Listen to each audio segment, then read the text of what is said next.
What's going on, people, and welcome back to another video. I know it's been a while, but as you know, this is the channel where we upload every 3 or 4 months and then you don't hear from me again. I had a thought of making a video around imposter syndrome, so that's what we're going to be talking about today. Some of my thoughts and experience and perspective when dealing with it, and hopefully it's something that you guys can resonate with and it's something that can help you when you're dealing with it yourself. So let's jump in and try and deal with this plague that is imposter syndrome together.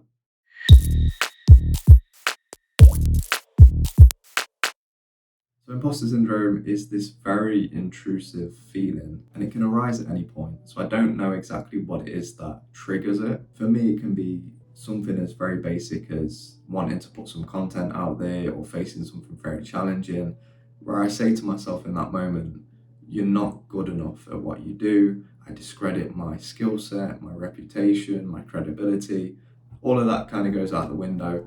And I get into this very negative frame of mind. It can also be this very paralyzing feeling of, well, if I do this, or I put some content out, or I show some work off, that someone's going to expose me as a fraud.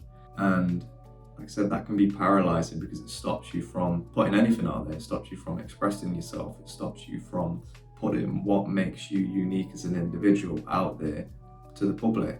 And as a business owner, I know that this can be very damaging because a lot of the leads, a lot of the traffic, a lot of the people that come my way see my work from social media. So if I'm not putting anything out there, then on the online world, I'm essentially a ghost. I've got no footprint. And I've definitely noticed in the past where I've been going through things, I've been wanting to put content out there, but in the back of my mind, I'm thinking, why would you put this out there? You're not an expert about what you're talking about. People aren't going to care about what you're saying. People are going to call you out on it. And that's what can get in the way, is that feeling of, oh, okay, I'm not an expert, so I shouldn't talk about this specific topic, or I shouldn't share my thoughts and opinions on this, or I shouldn't share my experience or my perspective. And I've come to learn that myself over time with experience. I've come to learn that it doesn't matter if I'm an expert in something, I still have a voice, I still have a unique individual perspective that is worth sharing. Because if I can help 1, 2, 3, it doesn't matter how many people, if I can help just the one person have a different outlook on a situation, or I can teach them something new, then that's good. And I try to have that in the back of my head. Whenever I go through a situation where I know imposter syndrome is creeping up, I try and remind myself of why I want to create content.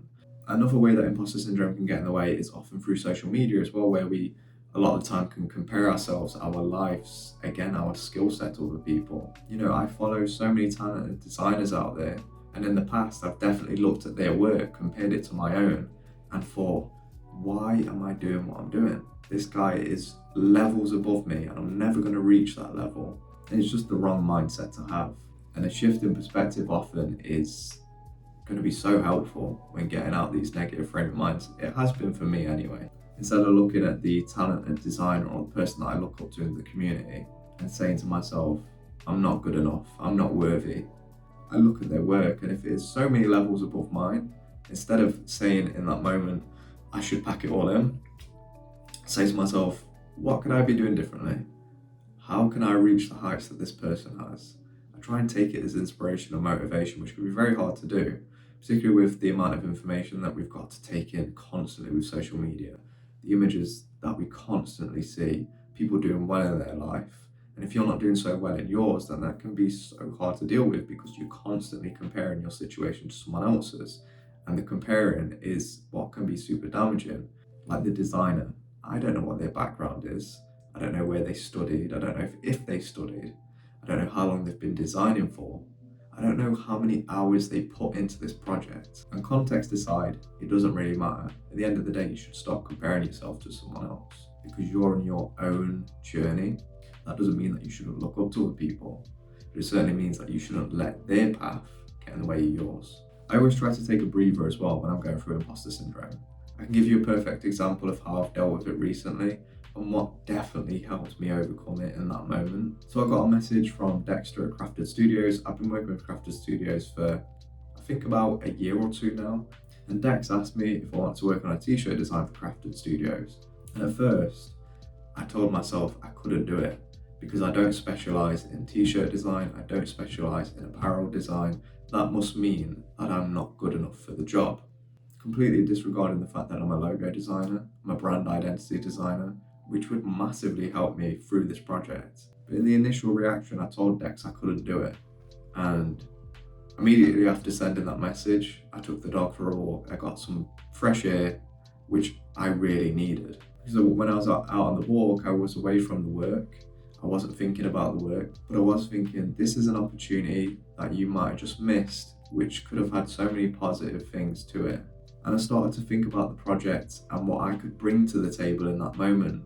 And I kind of wish that after taking this walk that I wouldn't have made such a rash decision, because if I'd have just waited on it for like an hour or so instead of being reactionary, then I wouldn't have made a fool of myself initially.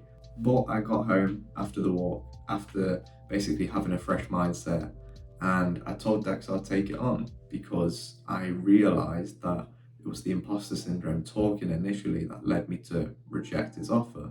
And when I did take it on, because I had all these cool ideas and things that I wanted to bring to the table, we ended up creating an awesome design, which I'll show you now. And like I said, that could have been such a big missed opportunity, and I'd have regretted it for a long time if I did end up sticking to my guns and saying, you know what, I can't do it. So if I was to give any advice, it would be this: try not to compare yourself as much as possible. I know social media can be a place where comparison is pretty much at our view at all times, but try not to do that. Try to take inspiration and motivation from others rather than directly compare your situation to someone else's, because we are all on our own unique journeys in life. When you're thinking about putting content out there, when you're thinking about sharing your experience and your perspective, don't hold yourself back. Just put it out there, because you'll be surprised at the people that come forward and tell you that that information was useful and they either really needed to hear that in that moment, or you've helped them get better at whatever it is that you're trying to teach. And we could all agree that's pretty worthwhile putting it out there. And last but not least, give yourself time to breathe. If you feel these intrusive thoughts coming over you, try to give yourself a little bit of a time out. Go for a walk, talk to a friend, talk to a family member. Get these thoughts and emotions out there. Once you recognize these thoughts and feelings appear, then you can start to dissect them a little bit easier. You can start to tell yourself, okay, these are thoughts and feelings that are intrusive and I need to get rid of them. And here are all the qualities that I bring to the table. Here's the skill set that I bring to the table. Here's how I'm going to tackle this situation. Here's how I'm going to overcome this challenge. And you can just deal with it in a much less, like I said, reactionary way. And you can think about it more logically. And that's how I've essentially dealt with imposter syndrome in the past. Still deal with it to this day, so find some comfort in that. There are lots of creatives out there, lots of people in every walk of life that deal with imposter syndrome on a daily basis. So please do find some comfort in that. When I was going through my worst mental health issues in life, knowing that I wasn't the only person that was dealing with them really helped me, because I thought there was something intrinsically bad about me, when that's not the case. So if you are feeling that way, please don't. That's not the way that you should be thinking. There are so many people dealing with it. You're just one of them. So try and use these things that I've mentioned today to try and deal with it as best as possible. And share your comments down below. Let me know how you're dealing with it, how you've dealt with it, and hopefully we can kind of help each other. So if you enjoyed today's video, make sure to drop a like, subscribe to the channel, and I'll see you guys in the next one. Take care.